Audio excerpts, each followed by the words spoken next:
when Dylan Sullivan took a new type of hallucinogen, I was forced to give myself to him to curb the effects. Innately fertile, I got pregnant, giving birth to fraternal twins, a boy and a girl. After marrying him, however, Dylan refused to let them call him daddy, drinking away the nights while staring at the picture of his one true love. Then, on our 10th anniversary, he locked us up in the basement and burnt us to death. As it turns out, he remained hung up on that moment when I saved him all.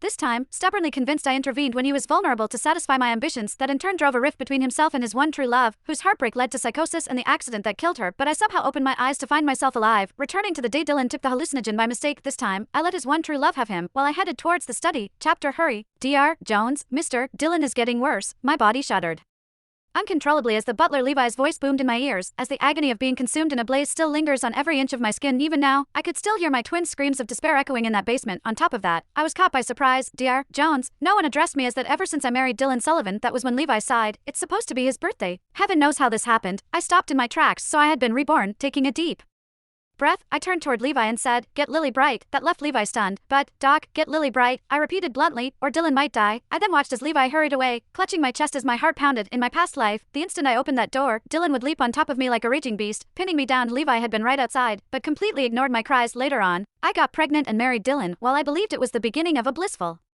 life for me.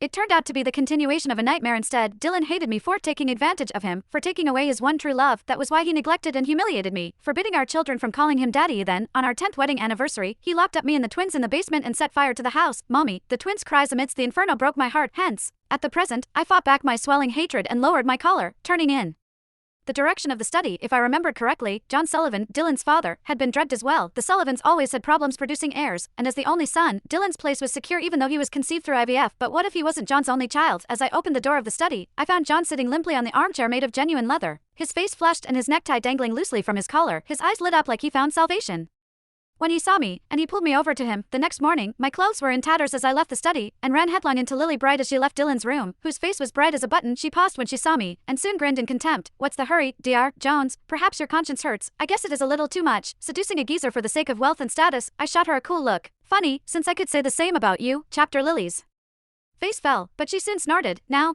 you're wrong there, Doc. I'm not the same as you. You see, I'm going to be Dylan's official wife, while you're just going to be paid some money and told to leave." I had to lower my eyes to hide my worry. She was right. In my last life, it had been a maid who entered John's study, and she was paid off before being told to leave. However, one thing separated me from that maid. I was very fertile, which was the reason why I was arranged to marry Dylan in one swift stroke. Looking pointedly at Lily's maid uniform, I shrugged. "Just watch your back, Ms. Bright." That was when Dylan stepped out of his room, putting his arm around Lily's shoulders as he asked tenderly, "Are you alright? Why don't you rest a little more?" Lily lowered her head shyly. "I still have work to do. I can't goof off for too long." Then, she looked up at me pointedly. "I'm not Dr. Jones, after all."